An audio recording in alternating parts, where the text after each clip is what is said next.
anyone who's milling about in the lobby, if we want to get folks seated shortly, welcome.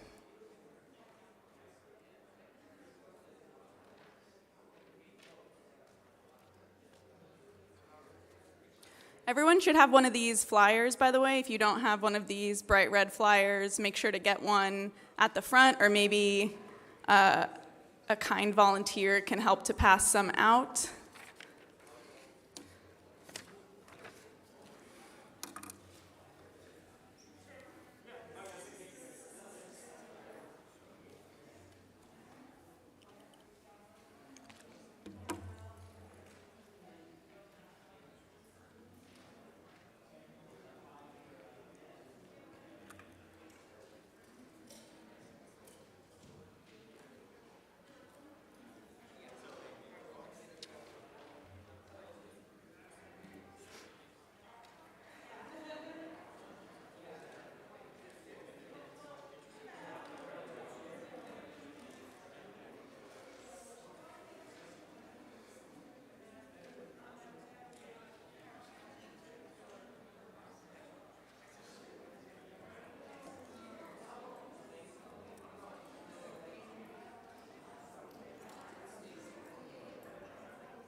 Thanks, Hannah.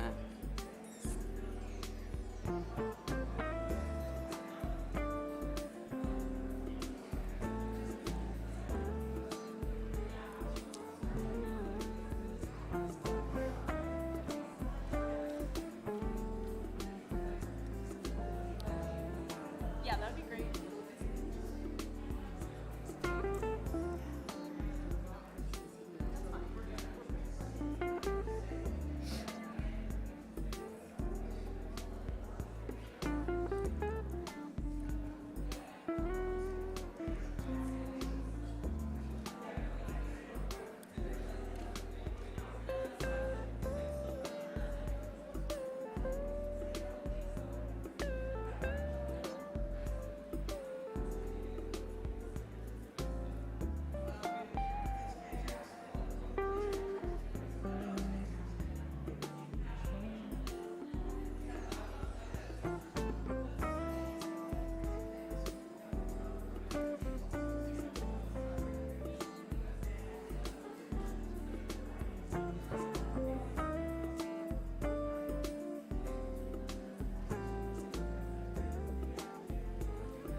Okay, we're gonna get started in just a minute, so if any folks are still out in the lobby area, please make your way. I don't know if they can hear me, but if you can, make your way to the seats. I think Adam is wrangling folks.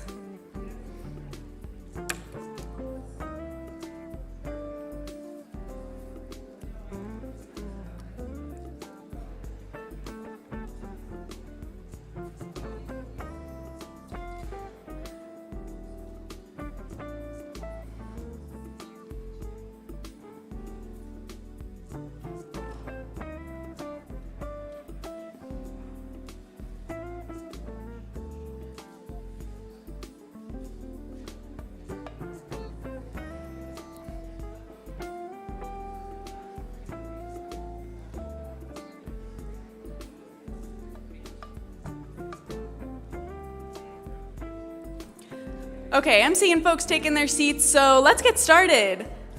Hi, everybody. My name is Bia Lacombe. I'm a community organizer in Councilmember Shama Sawant's office. Welcome to our People's Budget Rally.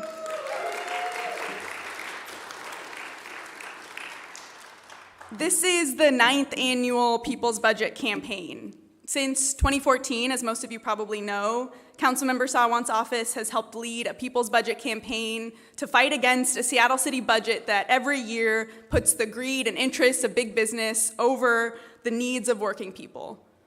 Every year, hundreds of activists like yourselves, community members, union members have gotten organized in our yearly People's Budget campaigns to win millions of dollars for the things that working people actually need: affordable housing, renter organizing, tiny house villages, restorative justice programs, and services for our homeless neighbors.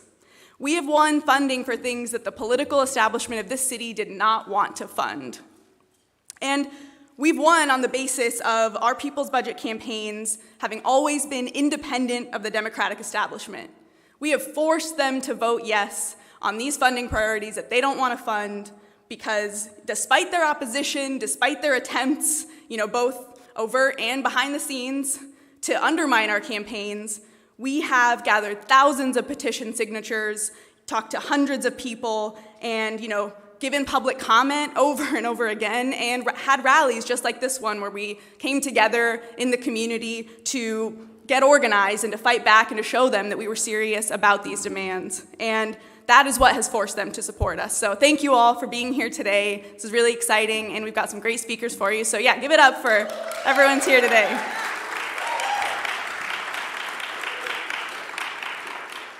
So I'd like to welcome up our first speaker who's gonna open things up for us this afternoon.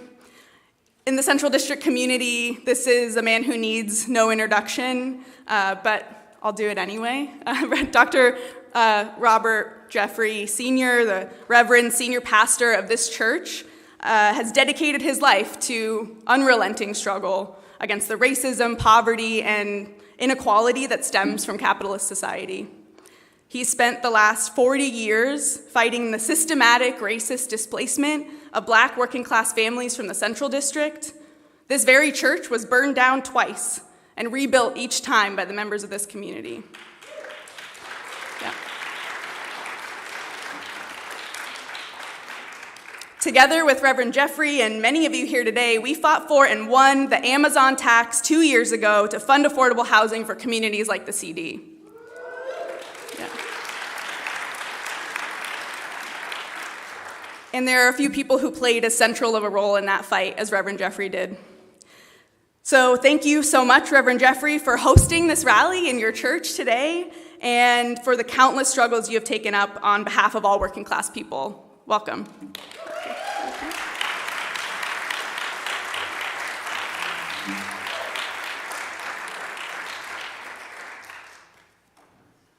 Thank you, and I want to welcome everybody to this place.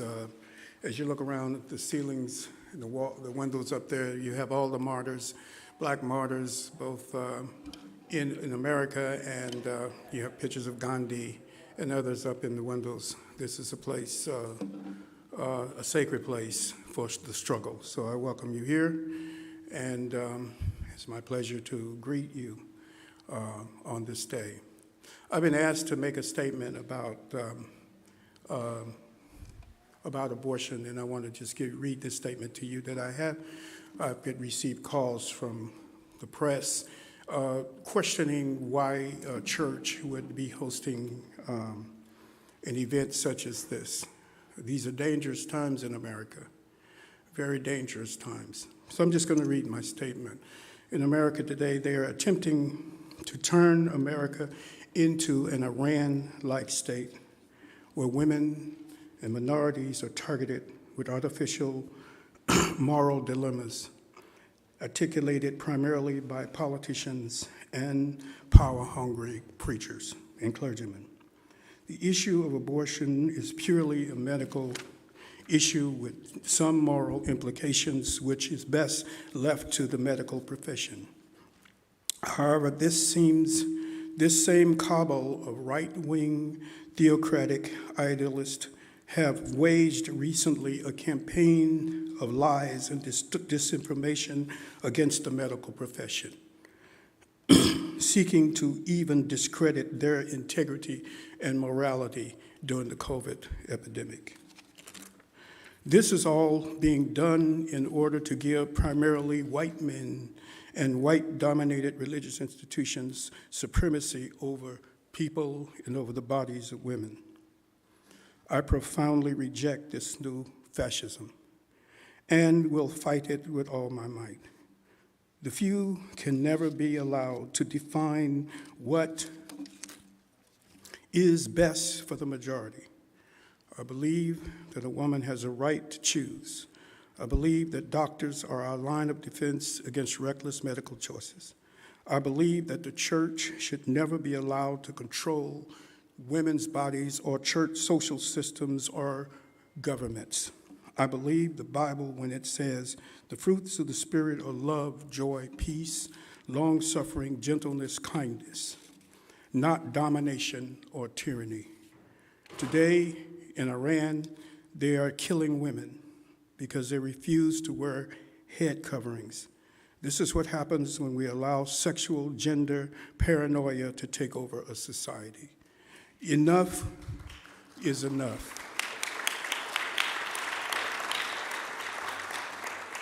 We need to once and for all stop abusing women, just as we would never criminalize vasectomies for men. We must not criminalize a woman's right to make her own decisions, medical decisions concerning her body.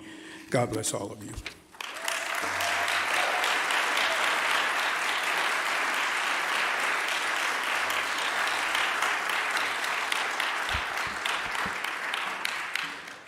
Thank you so much, Reverend Jeffrey.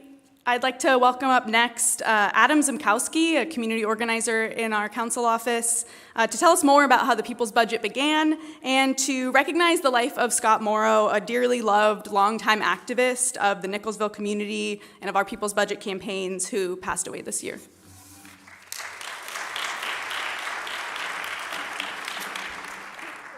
Thank you. Before we hear from Jackie Galloway from Nicholsville and so many others, I wanted to say a few words about Scott Morrow, who passed away earlier this year. We passed a proclamation through the City Council earlier this year, which went into detail about his life, struggle, and sacrifice, giving voice to people normally without one. I'll just focus for a minute or two on how he impacted the People's Budget. Scott helped found Nicholsville in 2008 alongside many others. From 2008 to 2014, they were forced to exist illegally, oftentimes being swept, even arrested. Scott helped make the People's Budget what it is today, and it was the very first People's Budget campaign in 2014 when we won authorization and funding for Nicholsville and other previously unauthorized encampments. It was just $100,000 that year, but it was a start. And since then, we've won millions for tiny house villages like the ones we'll hear a lot more about coming up. We could not have won any of this without people like Scott through their hard work, sacrifice, and leadership. Time and time again, and year after year, Nicholsville, Share Wheel, and so many others have organized, come out to City Hall, pressured City Council members to fund tent cities, tiny house villages, and so much. I'll just end by saying it's no coincidence that as we were announcing the first People's Budget campaign alongside Scott, the rest of the City Council, all Democrats in Seattle, were at a taxpayer-funded Chamber of Commerce-sponsored retreat at Suncadia Resort, where every year for 20 years, the biggest businesses, Boeing, Microsoft, Amazon, of course, got to talk to council members. They would literally cancel a week of budget meetings right before the decision started to get made. So they did that for 20 years until the first People's Budget campaign, which we, together with people like Scott, organized. Now, they haven't gone on any more Chamber of Commerce-sponsored retreats since then, but as we will hear, they are still passing budgets that systematically neglect the needs of working people, the needs of our most vulnerable. We so appreciated Scott and all of his work throughout his life, and we so appreciate Nicholsville and all the activists here. So in that spirit, let's hear from Jackie Galloway, resident from Nicholsville. Thanks.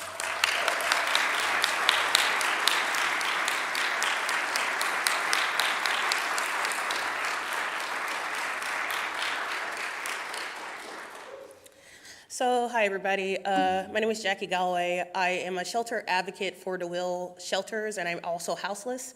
I'm standing at the tiny house in Central District, Nicholsville. I'm lucky enough to have that spot. I was originally at Tent City 3.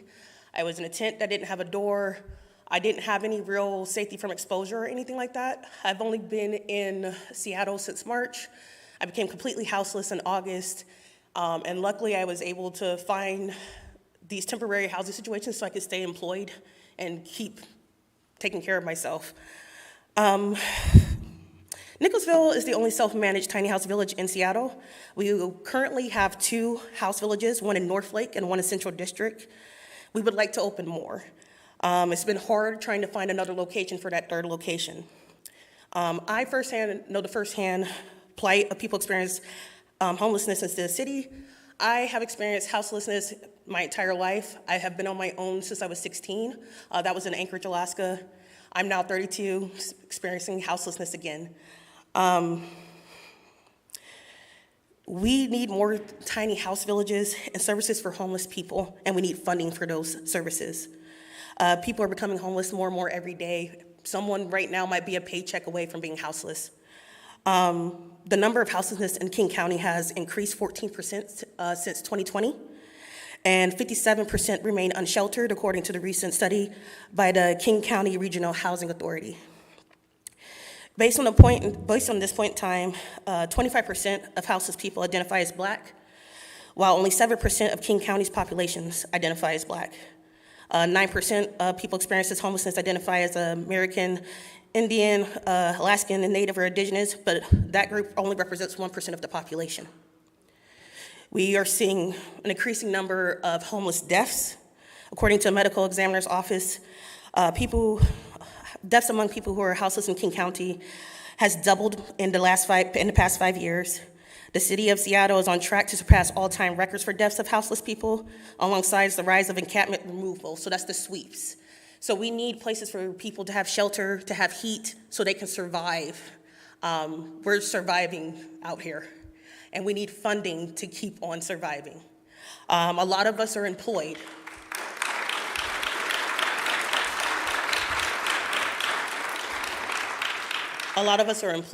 We not only contribute to our self-managed tiny house village that we're living in, we also come out and support the community as well. We are contributing members of society who are deserving of respect, safety, and housing.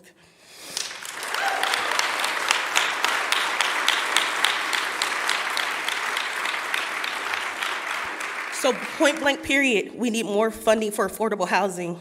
We need to fund more shelter alternatives like tiny house villages that are self-managed. We do not have the funding. We need to fund more social workers. We need case managers. We need upward mobility to housing from these shelters, or we're just stationary. We need more funding for renter eviction defense. We need rental assistance. We need to keep people housed. Period.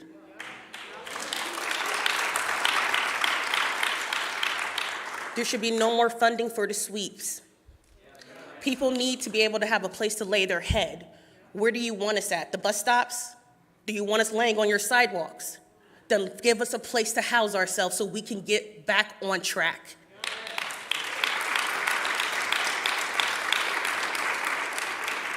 So we support the people's budget because we need a budget to live and a budget to thrive. Thank you so much for your time. Please help us out.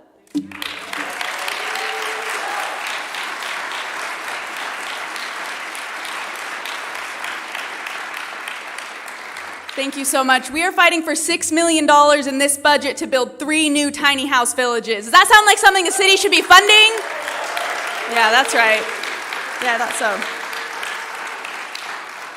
So before I bring up our next speaker, I want to talk a little bit more about the context in which this budget process is developing, which is that the political establishment, as of this week, are wringing their hands over a dire budget forecast, the city's lack of revenue projected for the next year, and a huge budget deficit. And it's certainly a real deficit. And we need the money to pay for the things that working people need in this budget. But the Democrats in City Hall are once again planning to vote for a budget that puts the entire burden of this crisis on the shoulders of working class people. It's not right. Do we support that? No. So we know where the money actually is, right? It's not in our pockets. It's in the pockets of Jeff Bezos, in the pockets of Howard Schultz, of all the 8 billionaires in Seattle whose total wealth, is over like $250 billion in Seattle. I think I have that number right, more or less. It's too much money. That's where the money is, right? But the Democrats in City Hall don't want to pick a fight with the wealthy who control this city. We are here today, though, to demand that the rich are the ones who pay for this crisis, not us. Yeah. If the Democrats actually want to, quote, avoid austerity and fund a, quote, compassionate budget, like you'll hear them say again and again over the next few weeks, if they actually want to do that, they will vote yes to increasing the Amazon tax by $140 million so that our needs are funded.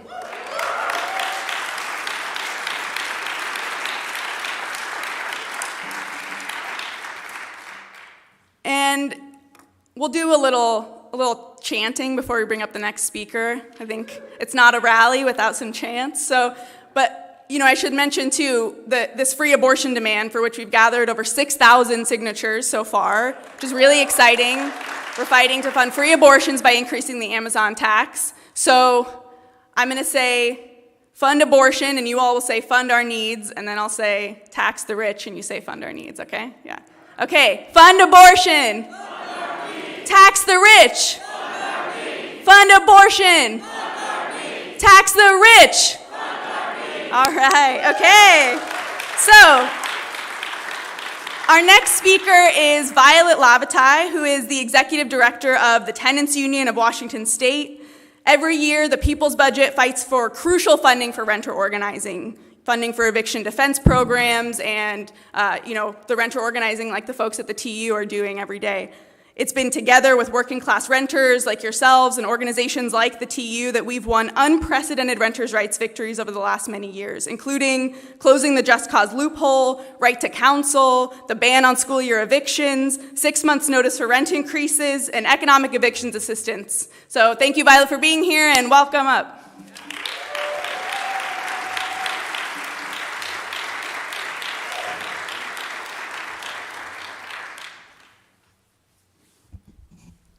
All right, well, it's good to be here. I'm always at these budget meetings that Shama Council Member and all of you have put on. I'm here today because one of the things that I know, people always ask me, first off, I'm the executive director of the Tenants Union of Washington. We have been in existence for 45 years, since 1977. And so today, what I'm going to speak about, but first I want to mention this. What is the root cause of homelessness? I can tell you this. It is racist and discriminatory behaviors that is set up in the system in the state of Washington. Seattle is very, very racist. I know it because I do housing, and I see all these landlords who discriminate against people that look like me, our black and brown communities. And so when I say that, it kind of shocks everybody. It's not shocking. And so today, as we rally around some of the budget, here's the thing. We have the most richest people on the face of the earth that lives in Washington State. Yet we still have a homeless problem in Washington State. This should have been eradicated, like this one mayor said in 2015. It's not. We still have this. We have to house all of our neighbors. It is outrageous that we can sit in our homes while our neighbors are outside in the cold. And I think the funding that the city of Seattle, all these elected officials, if they want to make change, that's what you fund, is the people's budget. 140 million, I think that's too small. It's a drop in the budget. It's a drop in the bucket for billionaires that live in the state of Washington, 140 million. But that's all we're asking for. And I think one of these things that we want to increase is that we have more tiny home villages. I see Sharon, my friend. Thank you, Sharon, for being here.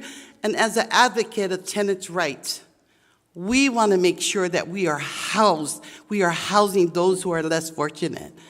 That we as a community, as people who are responsible to say, this is my neighbor, and how can I help them?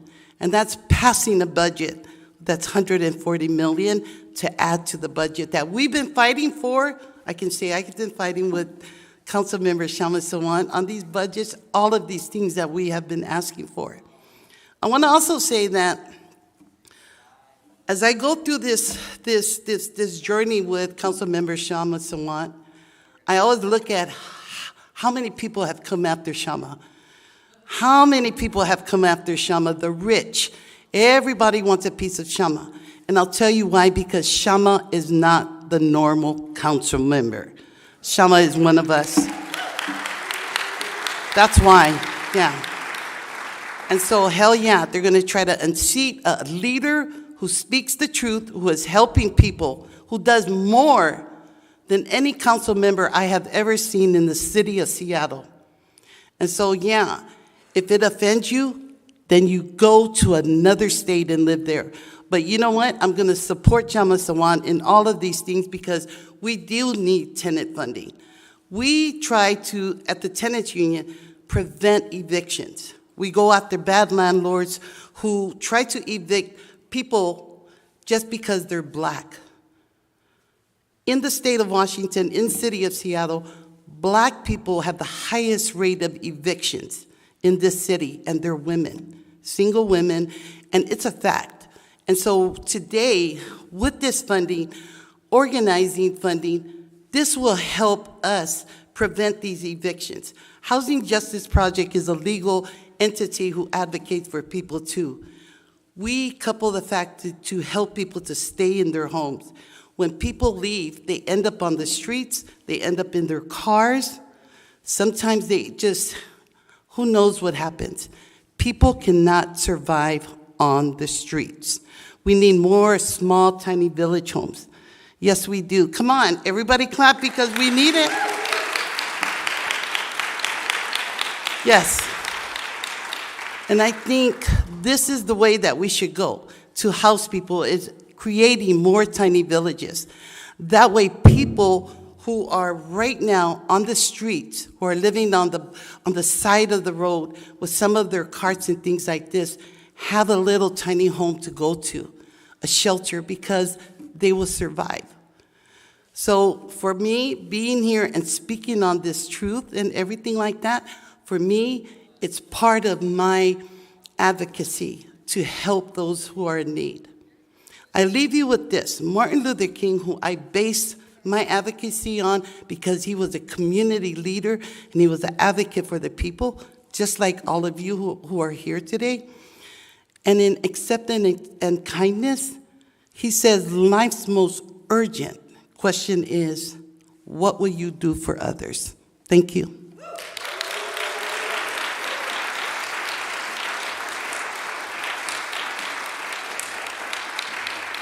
Thank you so much, Violet. And that was quite a good introduction for our next speaker, who is another one who needs no introduction.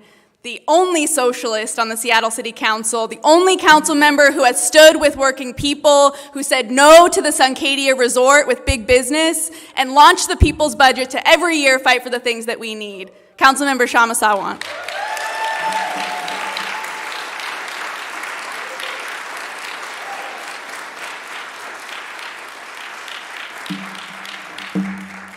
Thank you, Bia. Thank you all for being here. It is so amazing, if you think about it, to have a rally, among other things, for abortion, full abortion funding in a church.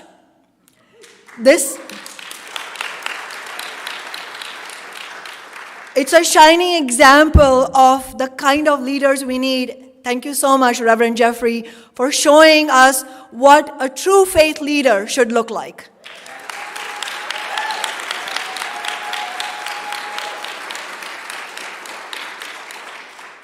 Thank you, Violet and the Tenants Union, for being here. As always, as you said, we've been fighting together with the People's Budget campaigns for all these years since 2014. Thank you, Sharon from the Low Income Housing Institute, and thank you, everybody from Nicholsville, and all the other organizations, union members who are present here.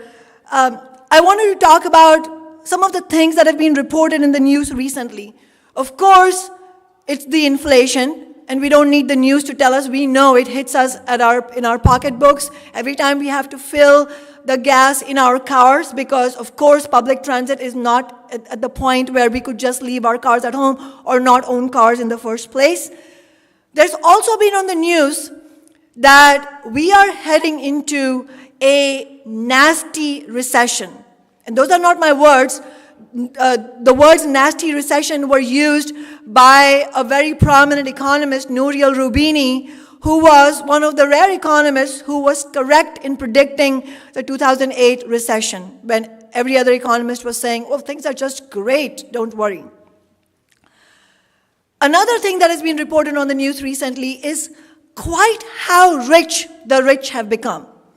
And that's an interesting sentence, because they're the rich because they were already rich, right? But then they became richer than they were already. In fact, they have never been as rich as they are now. And much of this wealth they made during the pandemic. When the rest of us were struggling, many of us were dying. There's hardly a person I know who has not lost a loved one in this pandemic. Not to mention the economic crisis that immediately befell us with the layoffs, the rent that that still needs to be paid, and now there is inflation, there is a food crisis in addition to the rent crisis. And in the midst of all this, the rich have become richer. They have become richer by the tune of more than, I think by now, $2 or $3 trillion. That is, I used to, when I used to teach economics to college students, I used to have a graphic that showed quite how much $1 trillion is. And no matter how much you have a sense of how much $1 trillion is, when you look at it, it really dawns upon you. This is how much money the rich have, and that's a few hundred people, while the rest of us struggle for our own humanity. So it's no surprise that in this context, the city of Seattle, like most other cities, is going to be facing a budget crisis, a revenue forecast that is dire. And again, we are going to hear the mantra of shared sacrifice. That everyone's in this together, that we have to all chip in. But we know that's not true. And that is why it is a shame, it is a disgrace that our Socialist Council office is the only office that is saying it is not an act of God. We are saying this in the house of God. This is not an act of God. The fact that working people should have to shoulder the burden of this crisis. This is an act, a conscious and systematic action taken by those who represent the interests of the capitalists. And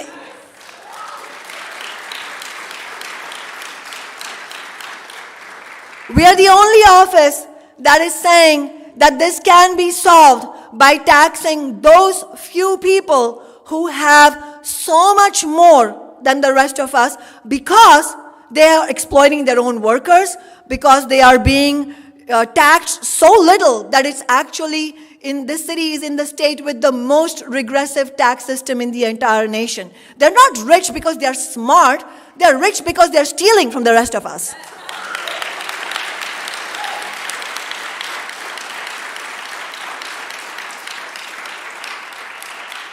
But here's the deal, and this is why this rally is important. This is why what we do from now until the Monday after Thanksgiving, when the budget's final vote is scheduled, matters.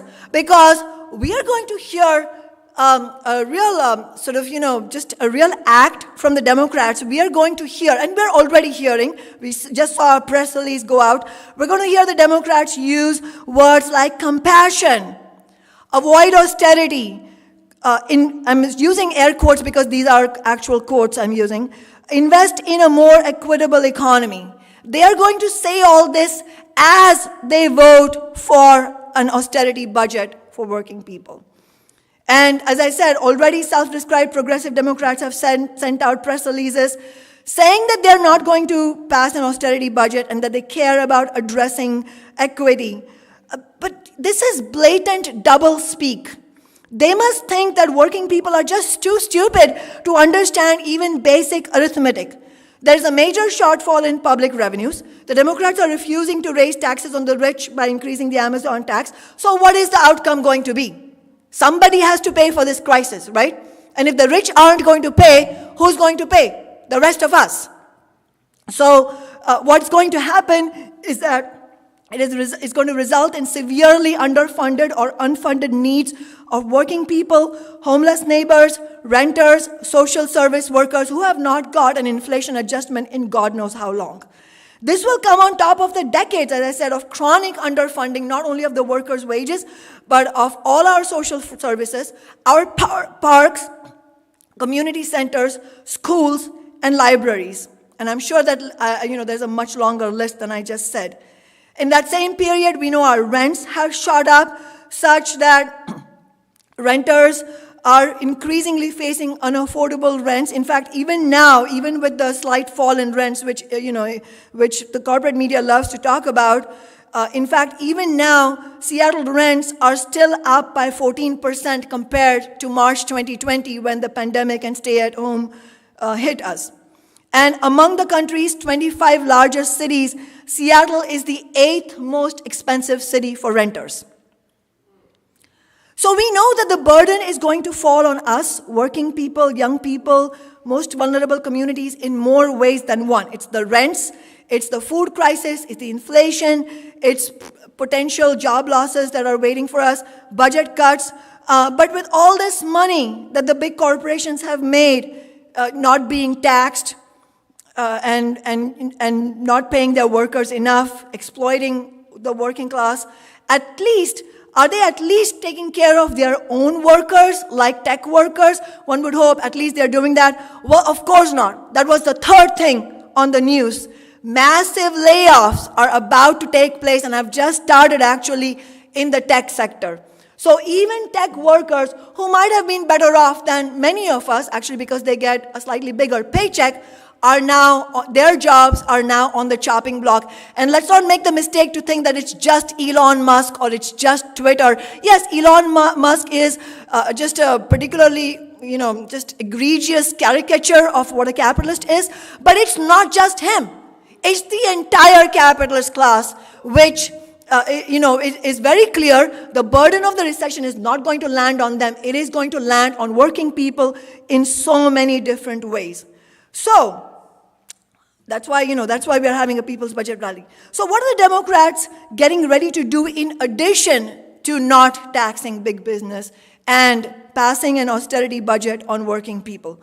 Well, they are actually getting ready to pass taxes, but not on the rich. One new tax that they're considering is a tax on bike and scooter share. It has a very similar structure to a sales tax. Everybody knows what a sales tax is, right? It's a tax on each transaction that you pay as a customer when you buy something. And so like sales taxes, it is a tax on every time you rent out a bike or a scooter, not to, forget the climate crisis that is happening out there. It is virtually inevitable, just like any other sales tax, this bike and scooter tax will be passed directly on to working people. Sales tax are about the most regressive tax you could have, with the poor and working class paying a much higher percentage of their income on taxes than the wealthy. And this is going to be a similar structure. So they have already decided they're going to pass that. Our office is the only office that spoke against it last week.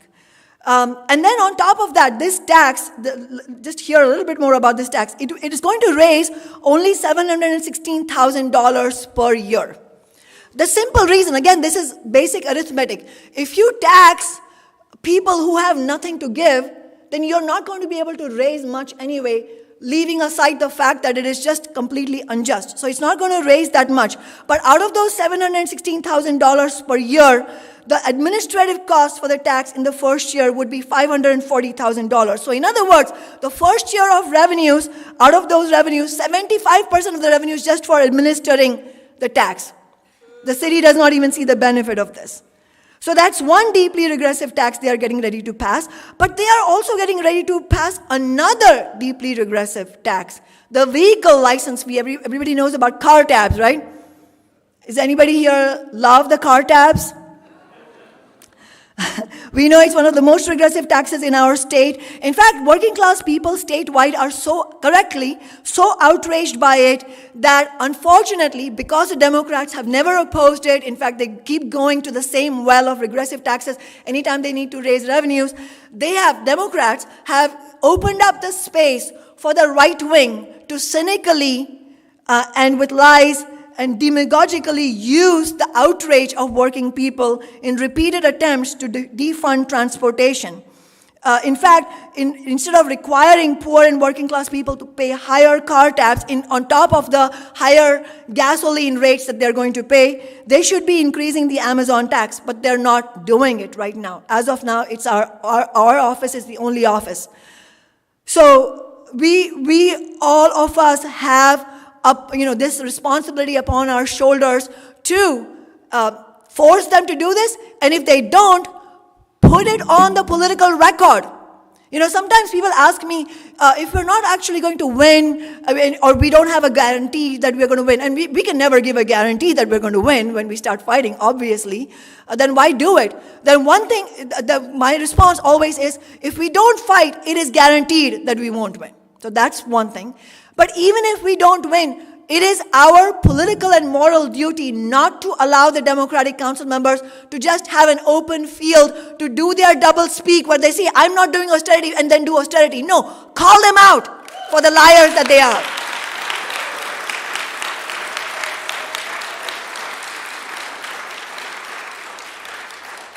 And every time somebody who was pessimistic thought we couldn't win, we won. We have won 4 elections despite, as Violet said, all the might of big business against us. We have won renters' rights that nobody thought would be possible to win, and we won the Amazon tax.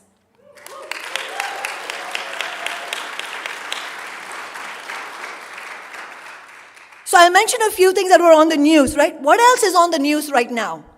What's the main topic of discussion right now? Midterms. It's the midterm elections. Working people throughout the country are angry. Poll after poll is showing that economy is the most important issue for voters in the upcoming midterm elections. I'm not just talking about Seattle. This is nationwide poll after poll.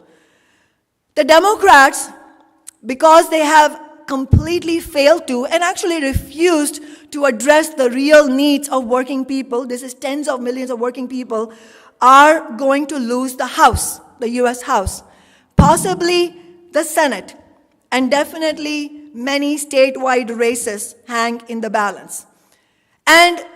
But this is not about the Democrats, this is about what is happening to working people in our country.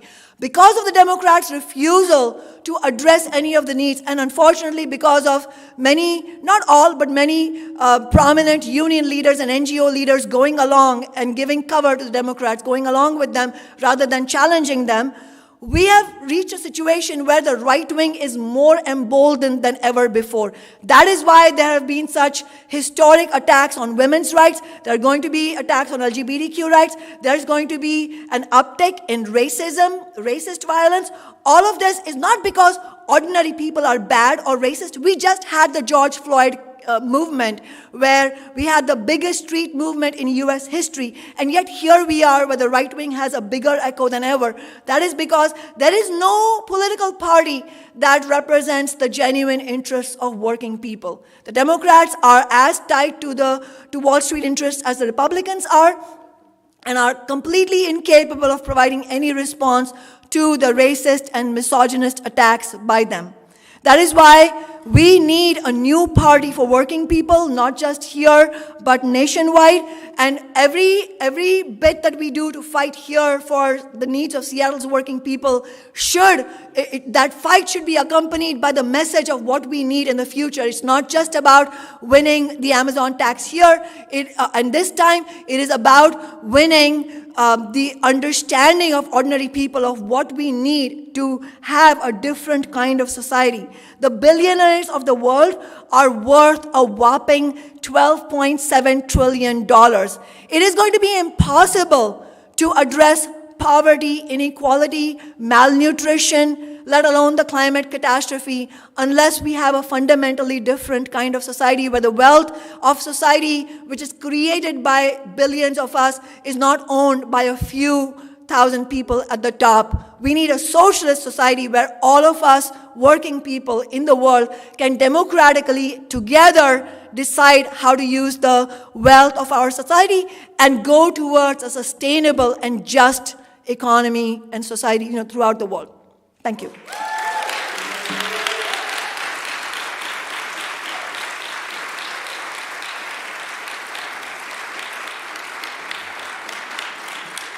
Thank you so much, Shama.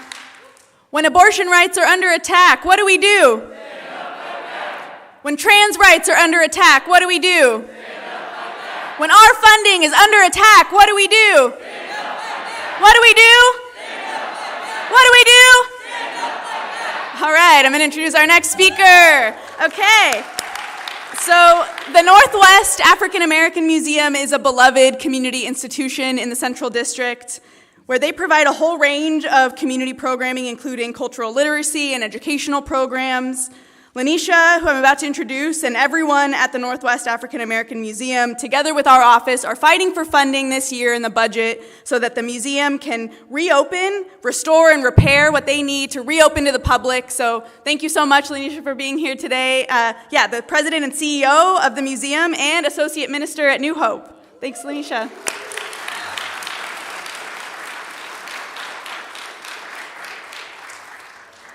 Thank you so much. I am going to ask Reverend Dr. Robert Jeffrey, Sharon Lee, and Cassandra Oaks to come up and help hold some books up for us.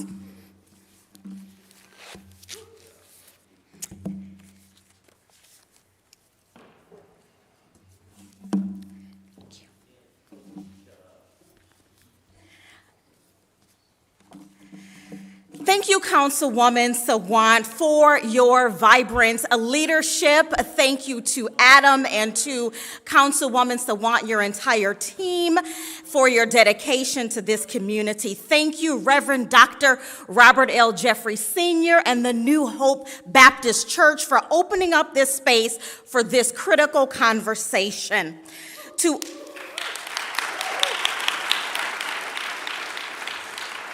To all gathered, now is the time for our community to truly become that beloved community where all are affirmed, all are valued, and all are well-resourced. Now is the time for us to be, as poet Gwendolyn Brooks said, be each other's harvest. And I quote her when I say, we are each other's harvest. We are each other's business. We are each other's magnitude and bond, unquote. The wellness of our community is all of our business, and that is why we are here today. Malcolm X is attributed as having said, when I becomes we, even illness becomes wellness. Seattle needs the Clean Greens Free Produce Program funded as much as we need the Tiny House Villages funded, as much as we need the Garfield Super Block funded, as much as we need. As much as we need the Northwest African American Museum substantially funded, NAM is a cultural beacon. We are about education and true equity. We are about the arts and access. We are about history and healing. The African proverb is very true. I am because we are.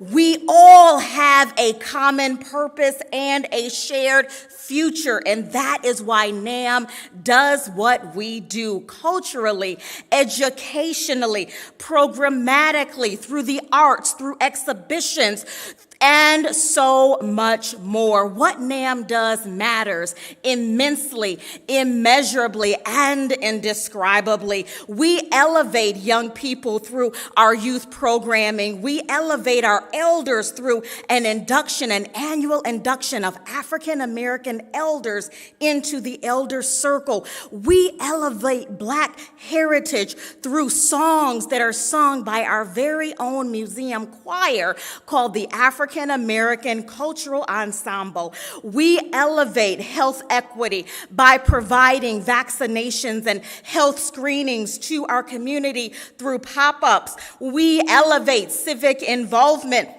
by registering people to vote at our programs. We elevate access by collecting and distributing hygiene supplies to communities of color who need them most. We elevate Black artists, Black authors, and even Black entrepreneurs through our Black Business Directory, and so much more. And I am so glad that I have a posse, a crew here with me, holding up a sample of the books that we distribute throughout this entire region. The Northwest African American Museum has distributed over 15,000 free copies of new African American children's books like these.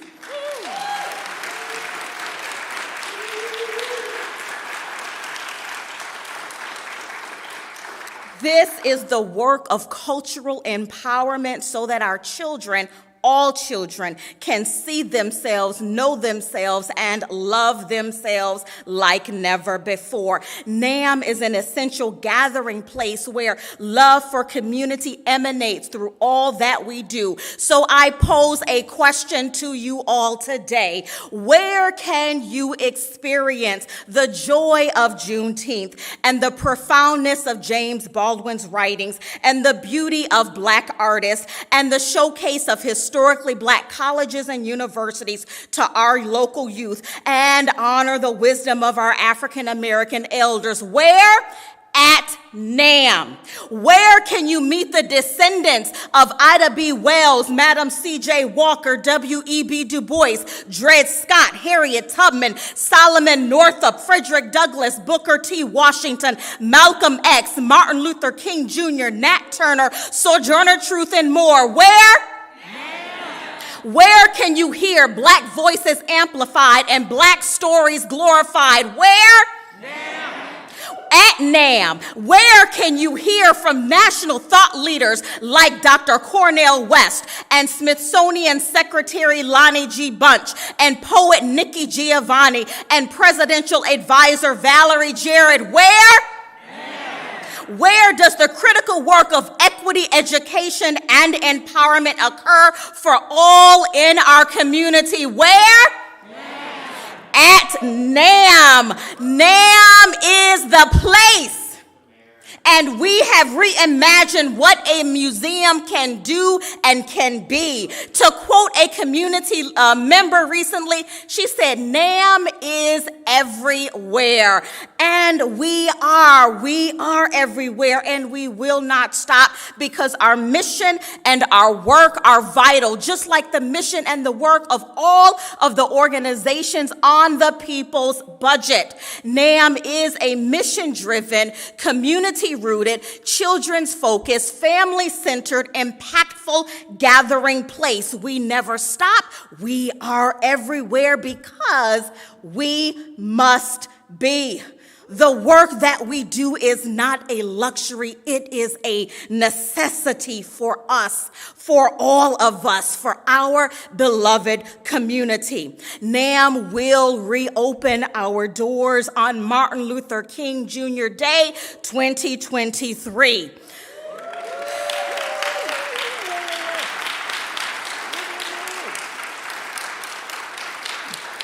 But substantial critical funding is needed.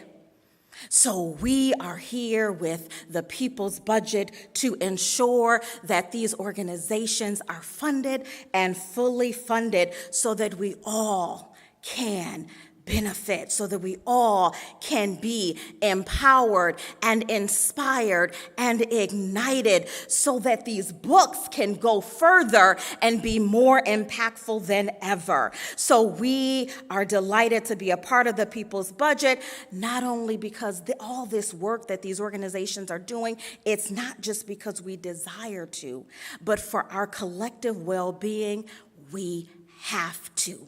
We have to do this. Thank you so much.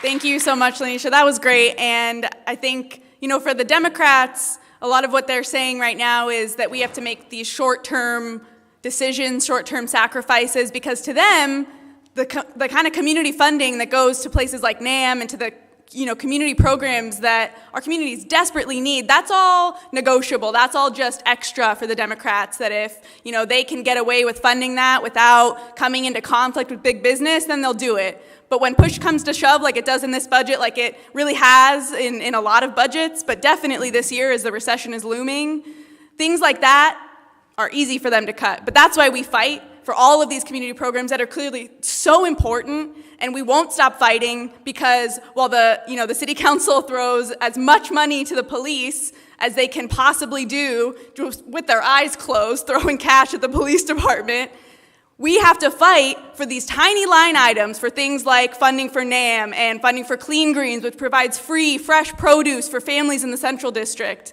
We have to fight tooth and nail for those things. And so we're here to do that, and we're here to call out the Democrats for forcing us to do that while they refuse to go into conflict with big business who have all the money that we could use to fund things like NAM and so much more for our communities. So we are here to say, increase the Amazon tax to fund our needs.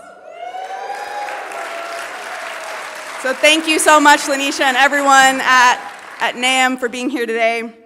So our next speaker is Julia Cobelt, who is a rank and file member of UAW 4121 and a member of Socialist Alternative.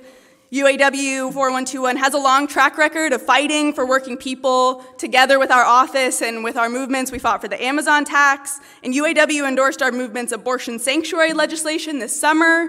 Julia, as a rank and file member, has helped to mobilize her fellow members to this rally and to lots of other events. And as a member of Socialist Alternative, she spent the past several months gathering a lot of signatures for the abortion sanctuary and free abortion petitions, which, like I said, deserves another round of applause. That's over 6,000 signatures. Julia has been talking to hundreds of working people and young people about fighting for socialist feminism and what it will take to defeat the right wing. Welcome, Julia.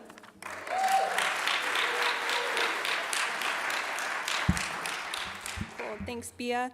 As Bia said, my name is Julia. I'm a member of Socialist Alternative and a rank and file member of UAW Local 4121. I'm speaking in personal capacity today. So I work as a research scientist at the University of Washington, and I'm one of 1,500 researchers at the university who voted to unionize earlier this year, and we joined 4121.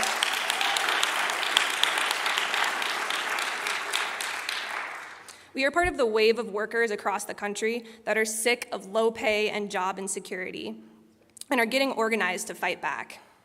While UW boasts its status as a world-class research institution, the researchers that run the labs are paid 30% below the market rate for our job, and we fall further behind every year.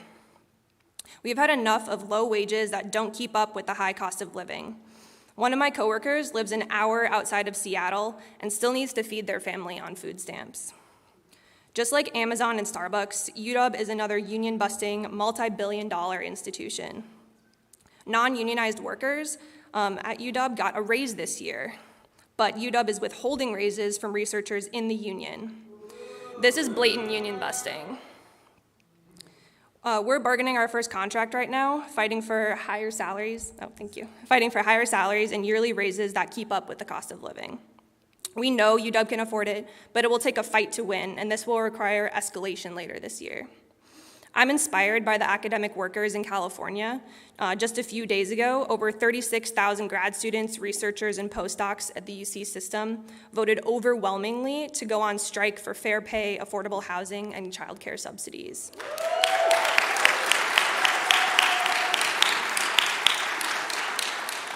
We need to rebuild fighting unions with active membership so we can maximize our leverage as workers to win what we need from the bosses. UW is a public institution, but it's basically run like a corporation. In a similar way, the city council members are supposed to represent ordinary people, but every year they pass a budget that serves the rich and powerful, ignoring many of our most basic needs.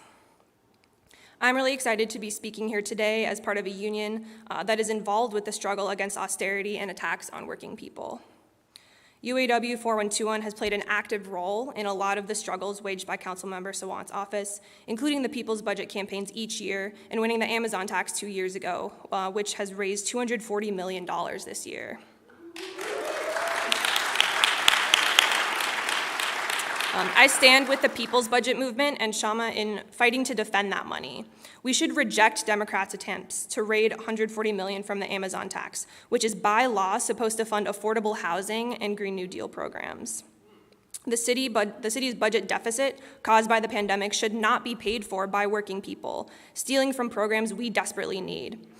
It should be paid for by the billionaires. the super rich who have made out like bandits during the pandemic. That's why I support Councilmember Sawant's people budget amendment to expand the Amazon tax to cover Seattle's $140 million budget deficit. Our union endorsed the rally protesting the overturning of Roe and joined the fight to make Seattle an abortion sanctuary city. We're proud to be here. Yeah.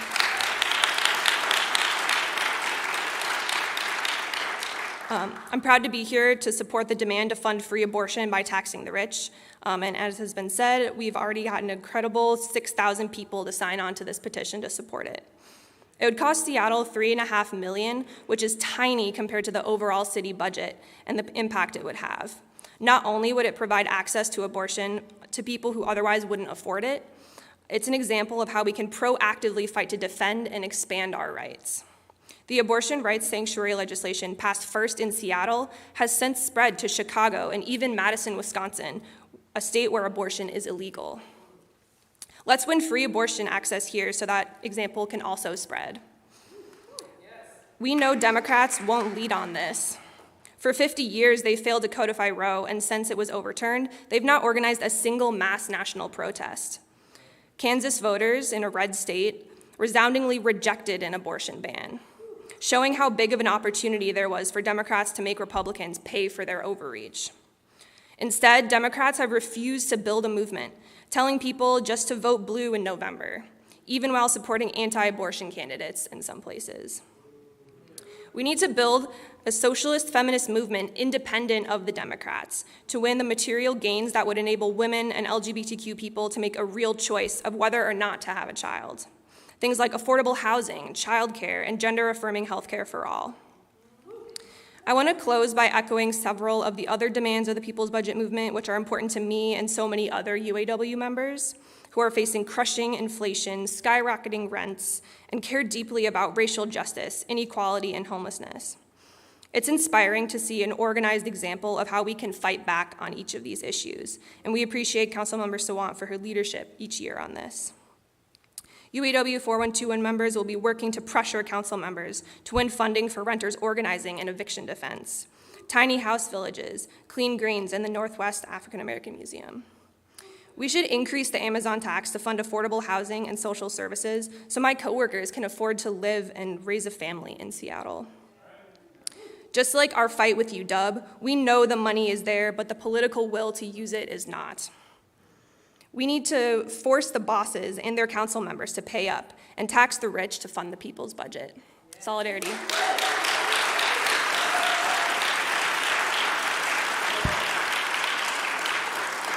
Thank you so much, Julia. You know, the $3.5 million that it would cost to fund every single abortion in Seattle is less than 1% of the entire Seattle police budget. Yeah. And like Julia said, you know, I'd really like to underscore that in the wake of the most serious attacks on reproductive rights that we've seen in half a century, while thousands protested on the streets demanding action, the Democrats just asked us for money. They didn't organize a single national protest, and in fact, like Julia said, Nancy Pelosi endorsed an anti-abortion Democrat in Texas, Henry Cuellar, who then won against his anti-abortion or his pro-abortion opponent. So the Democrats' failure to fight back for abortion rights, to fight for any of the things that working people need, has them headed for major losses in the midterms. We need a new party for working people.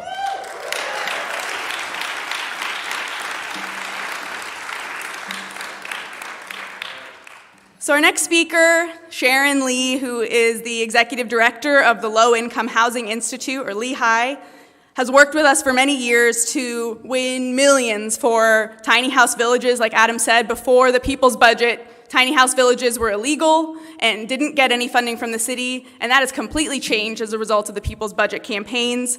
This year, we're fighting for LEHI to acquire a motel in North Seattle to turn into transitional housing for our homeless neighbors, and, like I mentioned before, $6 million to build 3 new tiny house villages.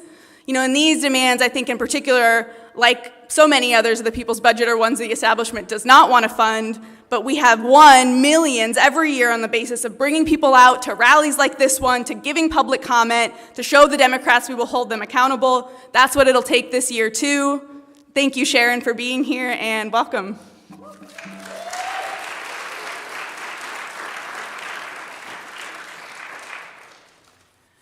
Thank you so much.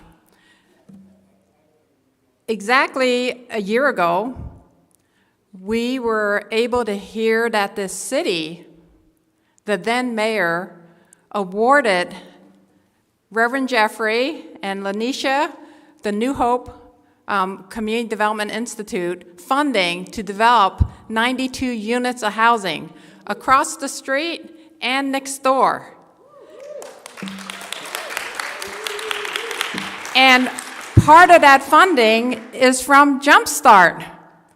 Jumpstart made it absolutely possible. The Amazon tax, Jumpstart made it absolutely possible for housing to be preserved and housing to be developed in the central area and other neighborhoods facing gentrification and displacement. And there is a whole list of affordable housing coming online, or even that has already come online because of the Amazon tax. So these funds are working right now. It is so important for us to take housing out of the speculative market and turn it into nonprofit housing where people are not going to be facing massive rent increases every year.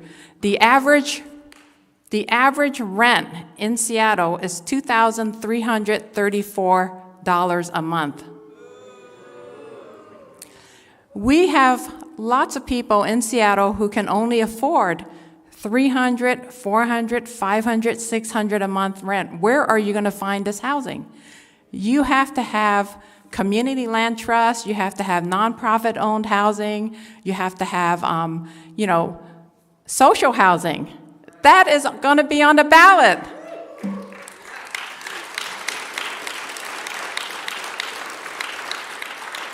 We want to thank everyone here who signed a petition, got a friend who signed their name so that this would actually be on the ballot. So this will be social housing and also the housing levy next year. There's a effort to get a housing levy renewed so that we can continue the pace of developing thousands more units of affordable housing.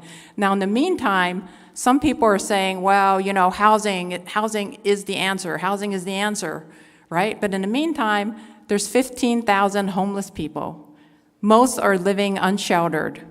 And you can't just say, oh, we're going to wait for the housing to get built, because the housing sometimes takes like 4 years, right?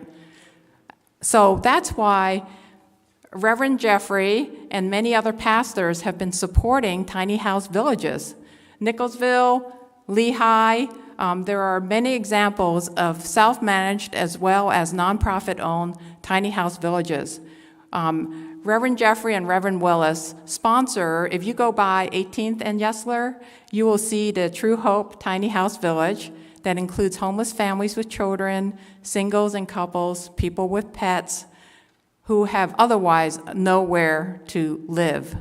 And there's case management, there's showers, there's laundry, there's food, there's a supportive environment, and a high percentage of people who exit move into permanent housing. So we need more tiny house villages in Seattle and King County. And you know who is the #1 champion? Shama Sawant, Councilwoman Shama Sawant. Every year because of her advocacy, 3 to 4 tiny house villages get put into the budget. And she has helped all of us. So right now we have over 800 tiny houses. Now, if we did not have 800 tiny houses, obviously there's some families living in there, we would be having 1,500 homeless people more on the streets if it weren't for tiny house villages. And we have to keep up this fight. We have to keep up this fight for housing justice, for housing as a human right. And you are all part of this, and the people's budget is an example. $140 million can be found and can be raised and can be taxed. The most tragic part of my story is that last year, 178 people died who were homeless, died on the streets just from homelessness. the year before, it was 139 men and women died living on the streets. Why aren't we putting forth a campaign that no one should be dying just by virtue of being homeless? It is an outrage that Seattle, this community, tolerates people dying because they don't have a home. We need your support to go to City Council and the mayor and say, housing is so important, it's a human right, you've got to put the funds there. Thank you.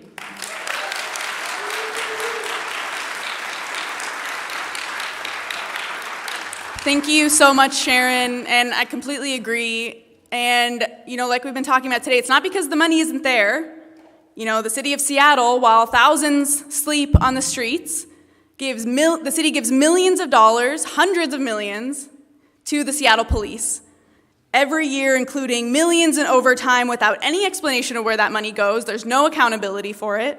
And that's in contrast to the needs of our homeless neighbors, of all of these community programs that are these tiny line items that get scrutinized down to the last dollar during the budget process. And so a crucial part of the people's budget every year has been a fight against one of the most bloated police budgets in the country, whose militarized forces are weaponized against Black and brown people and the homeless in Seattle with little impunity. And Alvin Muragoria from our council office is here to speak about how we fought back against this bloated budget and for the things that we know actually keep our community safe. So please welcome Alvin, community organizer in Councilmember Sawant's office.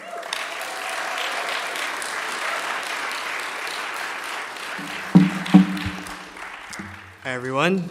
Yes, my name is Alvin. I'm a community organizer in Councilmember Sawant's office. I'm also a member of Socialist Alternative. Since Councilmember Sawant's first year in office in 2014, the People's Budget has been a vehicle to fight for what working class people and families need, particularly the Black working class, which have faced the brunt of both the racist policing and over-policing, and also the impact of the lack of safe, crime-free neighborhoods, good quality affordable housing, and well-funded public schools. And this is a direct consequence of the discriminatory legacy and continued policies of establishment politicians and politics in their interests of big business, which is the status quo under capitalism. And this is why our Socialist Council office is fighting this year for a $140 million increase in the Amazon tax. The economy is heading towards a recession on top of the massive inflation and high rents that working people have experienced already. Unless we get organized and demand that the rich pay for the crisis, the burden of the recession will fall disproportionately on working class communities of color and all working people. And one way this will happen is through an austerity budget. The Democratic Party city council members, every one of them who has said Black Lives Matter, are getting ready to approve a budget that will fail to fund even the most basic needs of our communities. And this is despite the fact that billionaires have become even richer as we've struggled throughout the pandemic. But this should not surprise us. When the Black Lives Matter movement, the Tax Amazon campaign, and Shama's office were fighting for the Amazon tax in 2020, virtually every single Democrat opposed it, both openly and behind the scenes. We defeated them and won because ordinary people got organized, because the thousands of Black working people and young people in the streets strongly supported taxing big business. 30,000 people signed our Tax Amazon petition and forced the hand of big business and the Democratic establishment.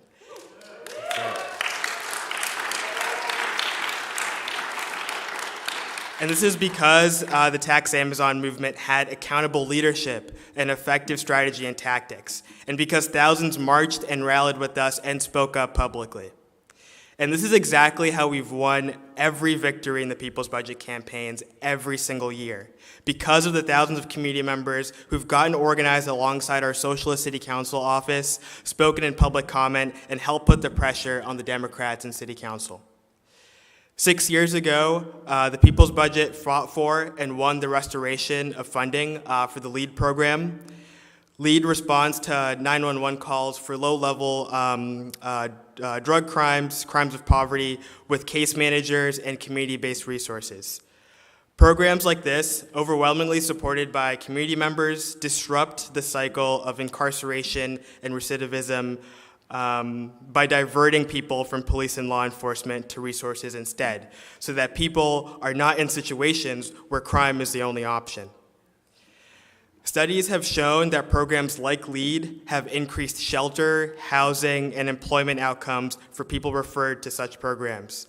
Black and brown communities benefit greatly because we face disproportionate rates of arrest and discriminatory employment practices. Because of the overwhelming support and evidence, time and time again, the Democrats refuse to continue funding and expanding LEAD unless we force them to. Right, by rallying the community in big numbers like we did at the LEAD community meeting in Miller Center of that year. And despite the evidence that programs like LEAD clearly work, we've had to fight tooth and nail for every single dollar. The Democrats will fail to adequately fund these programs and then put their hands up and blame the programs for failing. Then they'll go and support tough-on-crime right-wing alternatives which exacerbate racist mass incarceration. We have to fight every step of the way and hold the Democrats accountable when they fail working people. In 2019, the People's Budget won $3.5 million in funding to expand LEAD, which was twice of the then mayor's proposal. That same year, our movement won hundreds and thousands of dollars for restorative justice projects. Activists, socialists, and community members held an action at the Seattle Police Department's East Precinct on the National Day of Struggle. We demanded greater police oversight and to invest in restorative justice programs to provide Black, communities of color, and marginalized youth alternatives to jail time and break the schools to prison pipeline. Programs like Community Passageways, Youth Consortium, community-based creative justice programs develop Black and brown youth into politically active community members, do preemptive crime prevention, and instill a sense of community ownership in youth through beautification projects. We've had to fight hard for every penny of the over $500,000 we've won for these programs. The first is when we forced the council to give $300,000, and then we won another $100,000 after bringing more pressure, and the final $100,000 on the second to last budget vote, because of our People's Budget, refused to accept council members' continued excuses, right? And they said, the SPD, with a budget of nearly $400 million, needed that money more than Black and brown youth, which was a really hard argument for the Democrats to make while they're also spending $210 million on a new youth jail. And this was just 2 years after Council Democrats proposed a $160 million police precinct, which would have been the most expensive on the continent. And our office defeated that together with Black and brown activists, faith leaders, and of course socialists, and won $29 million for affordable housing. That's right.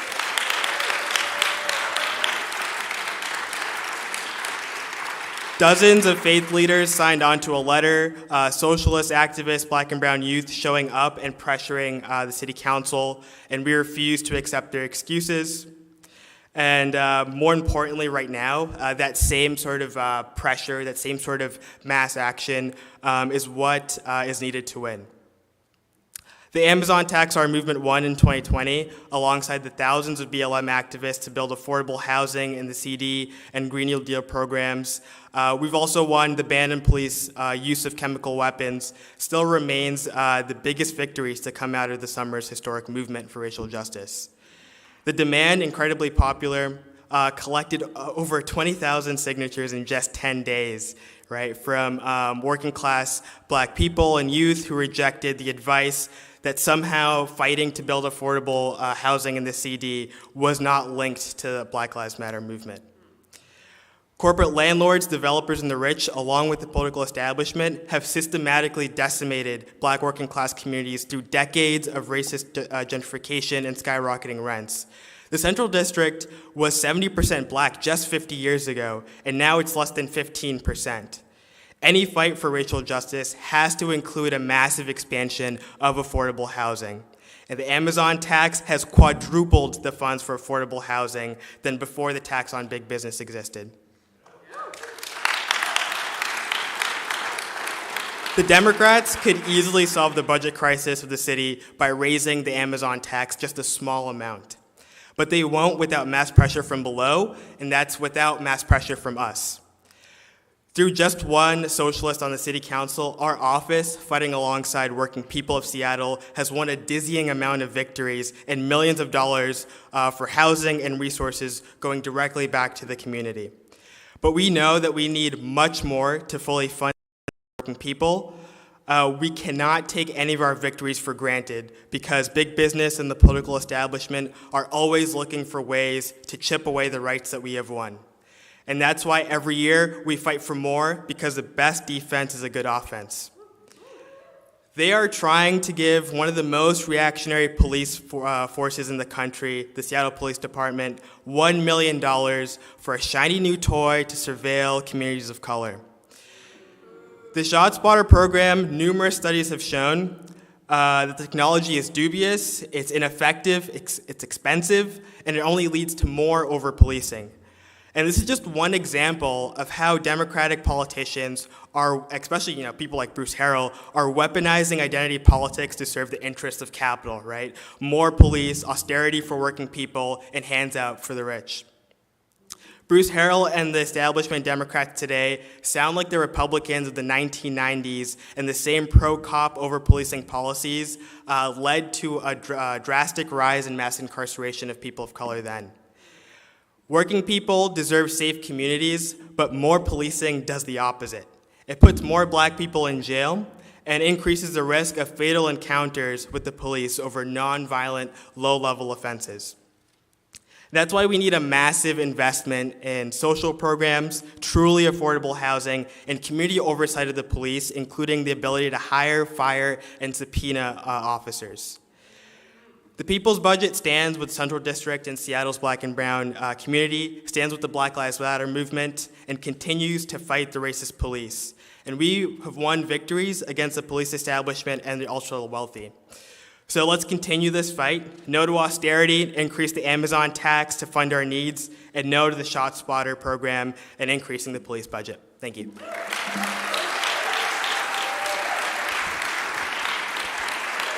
Thank you so much, Alvin.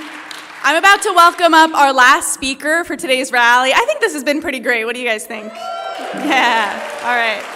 Awesome. So our last speaker, Josie, is a rank and file member of WFC 889 and a member of Socialist Alternative. She brought a resolution to her union to endorse the abortion sanctuary legislation and the demand for free abortion paid for by increasing the Amazon tax, which I think is an inspiring example of what we can all do, whether in our union, our faith community, or any other organization to build these important struggles. And as a social worker, Josie works every day with people whose needs are systematically underfunded by the Democrats in City Hall. And she's here today to talk about the impact that our people's budget struggles and victories have had on not only keeping renters and families in their homes, but the impact those victories have on building for successive victories on top of those, and why that's so important that we keep fighting for every penny we can get out of this budget. So welcome, Josie.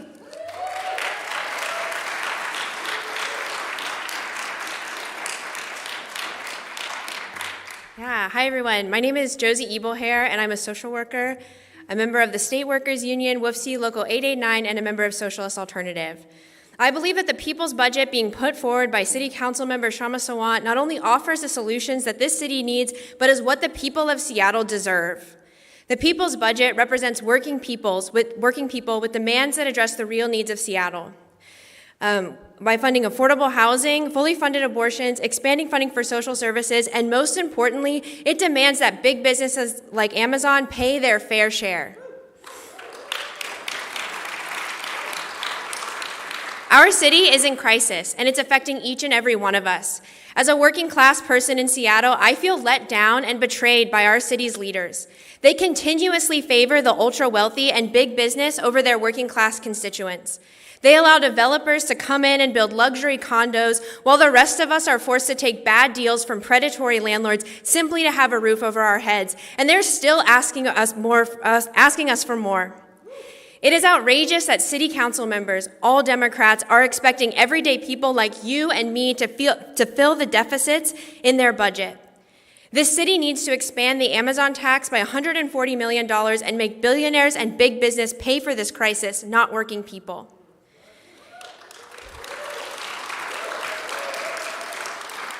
People are really hurting out here. I see it every day as a social worker, folks fighting for their lives to put a roof over their heads, having to battle the systemic barriers barring them from stability and comfort. And I so appreciate Councilmember Sawant and her Socialist City Council office for organizing the people's budget each year. The demand to add $5 million to acquire a Comfort Inn to use for transitional housing and the $6 million to fund 3 new tiny house villages should be no-brainers. I've seen firsthand in my work, and we've all heard here today, the benefits that these services have for people, allowing them to get back on their feet and to feel human again. But every year, city council members continue to nickel and dime us, especially now when they are sounding the alarm about a budget crisis. A few months ago, I brought forward a motion in my union asking us to support the proposed abortion funding in the people's budget, and it passed unanimously. I did this with the support of Sawant's office, helping me to draft my motion and show how the right to access abortion is a labor issue. We must take these important issues back to the workplace and back to our unions. This is where our passion as individuals can become power as united workers. If any of you are organized in a union, socialist organization, or faith community, I know that Councilmember Sawant's office can help you do the same thing that I did or find other ways to pressure city council members to win the people's budget demands. I'm here with other WFC members today, and we are going to do everything in our power to fight for the people's budget demands. It's been incredibly inspiring to learn about the victories for renters' rights working people have won over the past 8 years, and to see socialists linking up with tenants unions, working class renters, to win funding for renters organizing. Renter organizing, strong tenants' rights, rent control, and affordable housing are all necessary to prevent having thousands of people without homes. With renter organizing funds we have won through the people's budget, our movement has had a whole series of victories over the past 3 years, mostly during the pandemic. Together, we packed City Council public comment over and over to win the right to an attorney for all renters facing eviction, and that's all renters. At the state level, where there isn't a socialist and strong community holding Democrats accountable, a minimum wage worker in Seattle makes too much to qualify for the right to an attorney while being evicted. We made it so landlords have to give 6 months' notice before raising the rent, which other council members fought hard against. And if a landlord raises the rent by 10% or more, and we are forced to move because of that, we want eviction assistance that makes the landlord have to pay the tenants 3 times our rent to help with the cost of moving. We have banned school year evictions in Seattle, so that if you have a school-age kid or if you work in a school, you can't be evicted from September to June. We are one of the only cities with this protection, and it is by far the strongest. And we won this strong victory by our relentless fighting approach.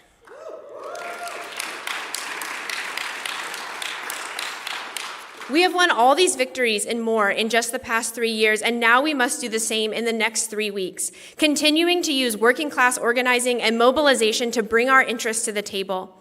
Of course, the fact that we still have not won rent control and that the City Council is currently planning to make working people pay for the budget deficit shows that we must continue to build a strong movement.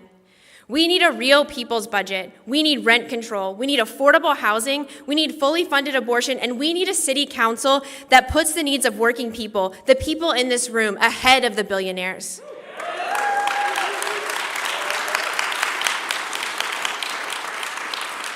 We must continue to organize in our communities and workplaces, push our unions to fight for the workers they represent, and show City Council the real power of working people so that we can win the demands put forward by City Council Member Sawant and win the people's budget. Thank you.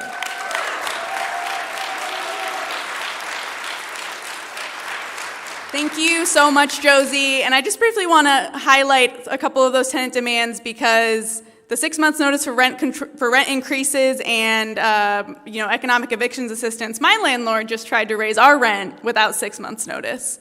So landlords across the city don't want anyone to know that these laws are in place, and they are getting away with, I'm sure, a lot of, counting on working people not knowing. So please tell your friends and contact our office if your landlord does any of the things we know that landlords love to do, and we will help you fight back against that.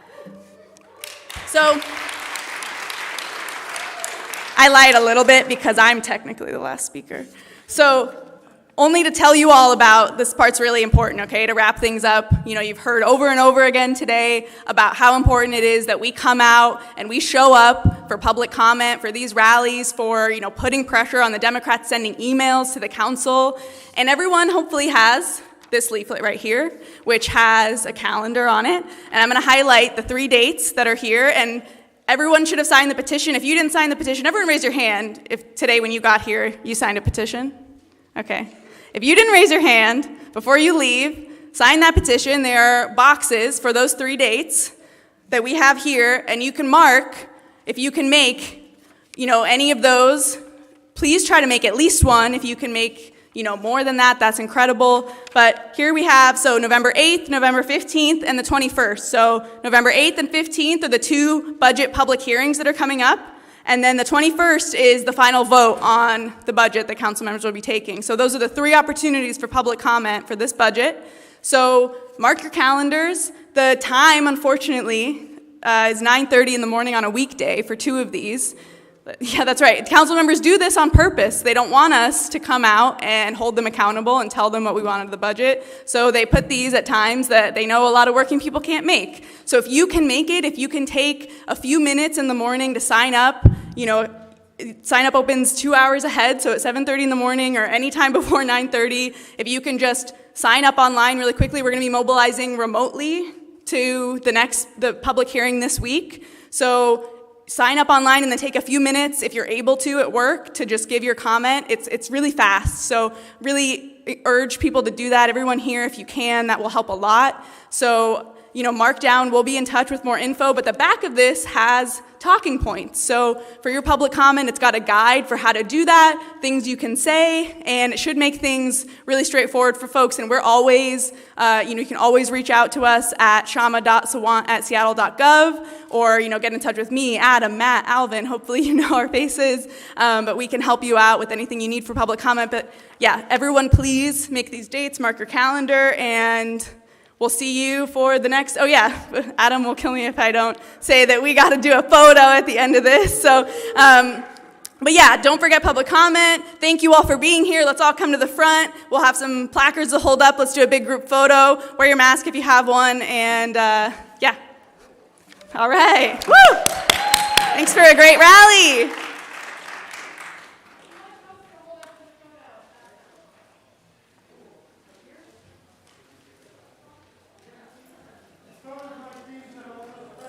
I'm also gonna. Oh, cool.